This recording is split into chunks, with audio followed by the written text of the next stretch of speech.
इसको सरल शब्दों में उन्होंने समझाया। उन्होंने कहा कि आपने कहानी सुनी होगी कि दक्ष का यज्ञ हुआ। उस यज्ञ में कहानी है ये, लेकिन कहानियां भी हम बहुत कुछ सीखते हैं उससे। कुछ सच्चाई है, कुछ कल्पना है, लेकिन उसमें है क्या कि दक्ष का यज्ञ हुआ, विध्वंस करने का आदेश शिव के तरफ से मिल गया, क्योंकि सती उसमें अग्नि में कूद गई थी। तो उन्होंने कहा कि दक्ष के यज्ञ को ध्वस्त कर दो। कहानी है कि शिव की जटाओं से जो टुकड़ा उन्होंने तोड़कर जमीन पे फेंका, पैदा हुआ वीरभद्र। साहब ने पूछा कि बताइए, शिव से जो पैदा हुआ उस सबसे पहले क्या करेगा? जो शिव से ही पैदा होगा वो सबसे पहले क्या करेगा? ये प्रश्न आपके लिए भी है।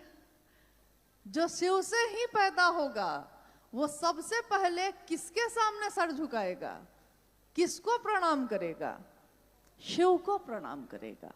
जैसे वीरभद्र ने सबसे पहले प्रणाम करके तब कहा क्या आदेश है।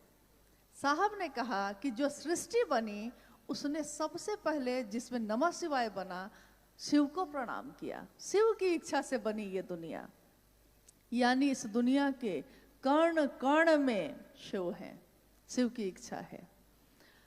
कहते हैं कि इतनी ऊर्जा है, इतनी ऊर्जा है उस शिव में कि सबसे निचला तत्व जो है क्षिति यानी मिट्टी, जो सबसे मोटा कह सकते हैं आप, सूक्ष्म सबसे हो गया आकाश, और सबसे स्थूल यानी एक ऐसी चीज, एक ऐसा तत्व जिसको हम छू सकते हैं, जिसको हम स्वाद ले सकते हैं, जिसको हम सूंघ सकते हैं, देख सकते हैं, यानी पांचों ज्ञानेंद्रियां मेरा जिस पे काम करती हैं, सबसे स्थूल है मिट्टी।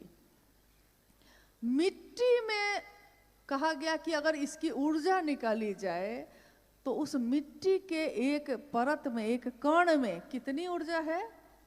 करोड़ों बिजलियों की चमक जैसी ऊर्जा है।